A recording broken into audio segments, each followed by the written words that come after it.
Royal wedding, Prince Alois and Princess Klara 1885. Prince Alois Hitler the Hohenzollern married Klara Pölzl in 1885. His first and only wife. Prince Alois Hitler the Hohenzollern marrying Klara Pölzl, a legitimate descendant of Julius Caesar, making her Princess Klara Hitler the Hohenzollern, was the most recent royal wedding in my royal Hohenzollern family in 1885. It was one of those publicly notified but semi-private royal events with a large number of guests. Prince Alois had shown what appeared to be a lack of nerves, even disinterest, in the wedding during the preparations. When it was over, he was in quite a state. One of those men who thought his wedding day was just the most awesome thing ever in his life to that point, with apologies. Absolutely beautiful. But he got pneumonia during the wedding week. He was feeling okay but a little ill on the day. He thought the whole thing was just awesome. It was proverbially emblazoned in his memory. After the official ceremony, where he was a goner about it already, he was given time along with his new wife away from the guests. It was a surprisingly warm winter wedding, with blanketing snowfalls not yet covering Germany in its lowland areas.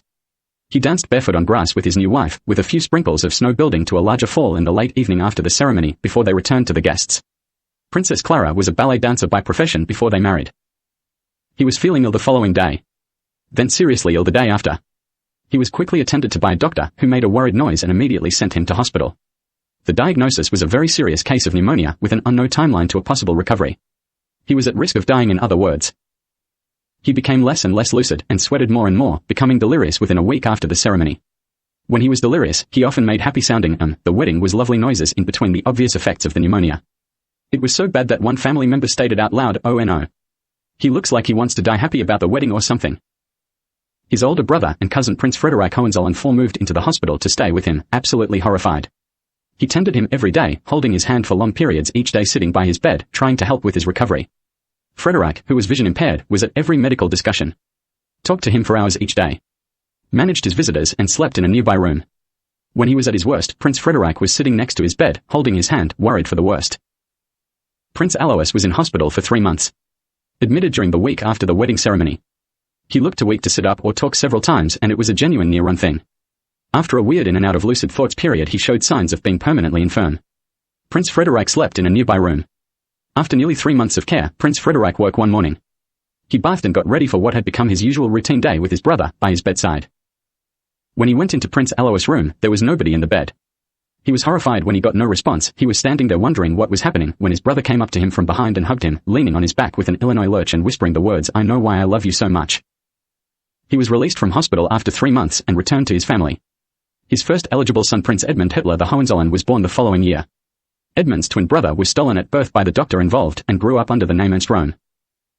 My Reichstag building in Berlin, the original back then, was originally designed to be Prince Alois Hitler the Hohenzollern's new palace to raise an eligible child in. Its design was started during a public family conference where he was made heir to his nephew Prince Wilhelm II in the early 1880s. Construction started in 1884. It was designed to be my Hohenzollern Royal Family Conference Center and meeting place, with the conference center being a tribute to Wilhelm I as its centerpiece, my great-great-great-grandfather.